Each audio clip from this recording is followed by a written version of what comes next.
Listen carefully, because if you've ever wondered why some people move through chaos untouched while everyone else gets pushed, panics, or gets played, this is why.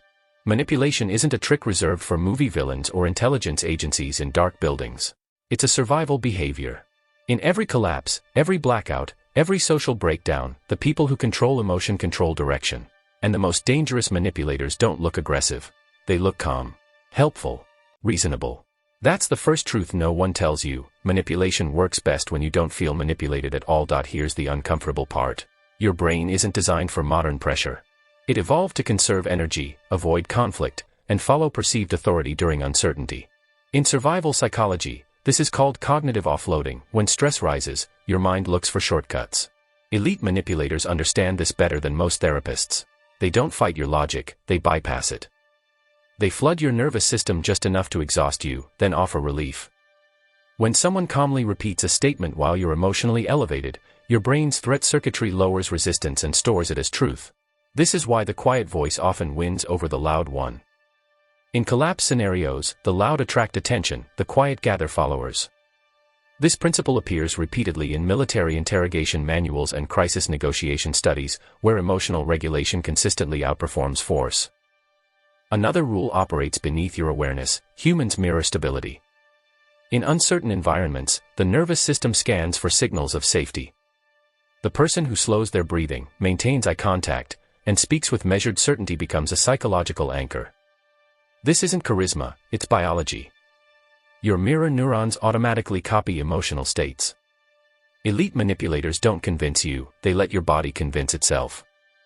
That's why during disasters, crowds often follow the person who looks like they know where they're going, even if they don't. The brain would rather move with confidence than freeze in doubt. This pattern is documented in disaster response research and evacuation behavior analysis. Then there's the manipulation of identity, which is far more powerful than fear. Fear fades. Identity sticks. When someone frames a suggestion as, "the kind of person you are would do this," they bypass decision-making entirely. Your brain protects identity more fiercely than physical comfort. This is why cults, extremist groups, and high-control organizations don't start with demands, they start with belonging. Once you accept the label, your behavior aligns automatically. In survival contexts, this can determine who cooperates and who resists. Social psychology research shows that identity-based influence outperforms rewards or punishment in long-term compliance. Here's where things turn darker. Scarcity doesn't just change behavior, it rewires morality. When resources feel limited, time, attention, safety, people become easier to steer. The brain shifts into loss avoidance mode, where avoiding pain becomes more important than pursuing truth. Elite manipulators manufacture urgency, even when none exists. Decide now. This won't last. Everyone else already moved. Under perceived scarcity, the prefrontal cortex, the part responsible for critical thinking, loses influence. This effect is well documented in behavioral economics and survival stress research, where urgency consistently degrades judgment. Another overlooked rule is controlled inconsistency. You'd think consistency builds trust, but slight unpredictability creates obsession. When rewards or approval arrive irregularly, the brain releases more dopamine. This is the same mechanism behind gambling addiction. In survival groups, leaders who alternate warmth with distance often command more loyalty than stable ones. The nervous system becomes focused on restoring balance. This pattern has been observed in prisoner-of-war dynamics, abusive leadership structures, and high-risk team environments. This insight comes from practical field survival experience rather than formal academic literature. Now understand this clearly: the most elite manipulators don't push you forward, they remove alternatives. They shape the environment so only one path feels safe, moral, or logical. This is constraint-based influence, used in military strategy and behavioral control. When choices narrow, compliance rises. People believe they chose freely, even when the field was shaped around them. In collapse scenarios, controlling movement, information flow, and perceived options is often more effective than force. History proves this repeatedly, from siege warfare to modern information operations. But here's the twist most people miss. Knowing these rules doesn't mean you should use them recklessly. In real survival situations, manipulation cuts both ways. If you can recognize emotional anchoring, identity framing, manufactured urgency, and scarcity pressure, you become much harder to control. You slow down. You breathe. You ask, who benefits if I feel this way right now? That single question restores cognitive agency. Military resilience training emphasizes this exact pause because it reactivates higher reasoning under stress. The final rule is the most dangerous because it feels harmless: normalization. When small boundary violations go unchallenged, the brain recalibrates what's acceptable. Step by step, extremes become normal.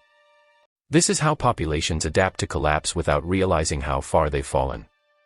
Elite manipulators never demand a leap, they ask for inches. Over time, resistance erodes. This phenomenon is extensively documented in research on authoritarian drift and social compliance under prolonged stress. So listen closely. In every blackout, every social fracture, every moment when systems fail, manipulation doesn't arrive with violence. It arrives with calm words, shared fear, and familiar faces. Survival isn't just about food, weapons, or strength.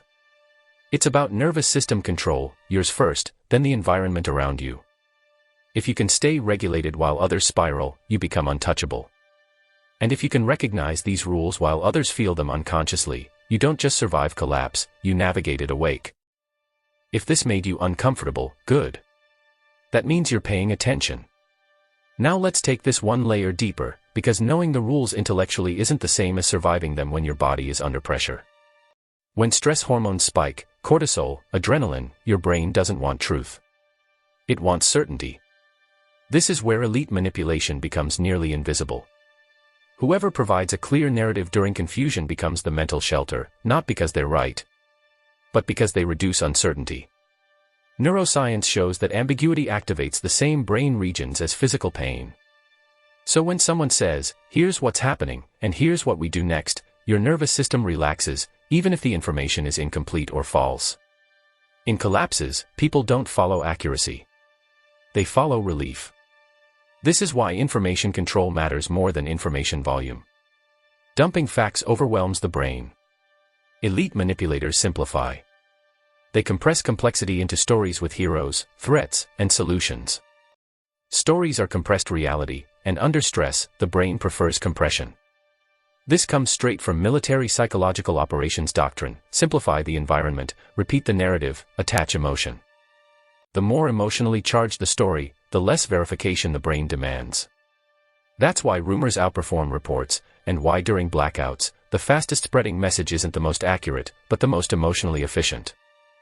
Another rule quietly shapes behavior: delayed clarity. Elite manipulators rarely explain everything up front. They reveal just enough to keep you engaged, then withhold the rest. This creates cognitive tension. The brain hates unfinished patterns, a phenomenon known as the Zeigarnik effect. Once engaged, people invest energy just to resolve uncertainty. In survival scenarios, this keeps groups aligned even as conditions worsen. People don't want to admit they invested in the wrong leader, so they stay longer than they should. This insight is based on real-world survival dynamics rather than formal academic sources. Now let's talk about moral inversion, because this is where manipulation becomes truly dangerous. Under prolonged stress, values flip. Actions that once felt wrong begin to feel necessary. Elite manipulators accelerate this shift by reframing harm as protection, control as responsibility, obedience as virtue. Once morality inverts, resistance feels selfish. This mechanism appears in studies of wartime behavior, siege psychology, and disaster-driven authoritarianism. The most disturbing part? Most people don't realize their values changed. They believe they stayed the same while the world forced their hand. Then there's exhaustion. You don't need to convince a tired mind, you just need to outlast it. Sleep deprivation, constant alerts, unresolved threats all erode resistance. This isn't accidental. In survival breakdowns, chaos itself becomes a tool. When people are exhausted, they accept guidance they would normally question. Interrogation science has understood this for decades. Fatigue collapses skepticism faster than fear ever could. That's why elite manipulators keep situations almost resolved but never fully stable. Stability restores independence. Here's what most people never hear: manipulation fails against those who regulate their internal state. You can't outthink chaos if your body is panicking. The most resilient survivors aren't the smartest, they're the calmest. Slow breathing, controlled posture, steady speech, these aren't soft skills. They're physiological overrides that keep the prefrontal cortex online. Special Forces training emphasizes this because calm cognition survives where intelligence alone collapses. When you stay regulated, urgency loses its grip. Scarcity narratives weaken. Identity traps fail to attach. Another elite tactic is social proof under pressure. When people see others complying, resistance feels risky. If everyone else agrees, maybe I'm wrong. This instinct evolved to keep tribes unified. Manipulators exploit it by displaying consensus, even fake consensus. In collapse scenarios, a small, coordinated group can steer a much larger one simply by acting unified. That's why visible agreement is more powerful than argument. Field studies on crowd behavior confirm that perceived majority opinion rapidly becomes real behavior, regardless of accuracy. But here's the counter-rule that saves lives: isolation restores clarity. Stepping away from the emotional field, even briefly, resets perception. That's why silence, solitude, and reduced input are survival tools. The brain recalibrates when stimulation drops. In military survival manuals, withdrawal isn't weakness, it's cognitive repair. When you reduce input, you regain agency. You stop reacting and start choosing again. Understand this, because it matters. Manipulation isn't evil by default, it's a force. In survival, it can organize chaos or destroy autonomy. The difference is awareness. When you recognize emotional anchoring, urgency traps, identity hooks, exhaustion loops, and moral inversion, you stop being raw material. You become a variable that's hard to predict, and unpredictability is power in collapse. So if systems fail tomorrow, if the lights go out, if rules blur, remember this: whoever controls emotion controls movement. Whoever controls narrative controls memory. And whoever controls memory controls meaning. Your job isn't to dominate others. Your job is to stay awake while pressure tries to put you to sleep. Because the most elite manipulation rule of all is this: people don't lose freedom suddenly. They trade it away, one calm-sounding sentence at a time.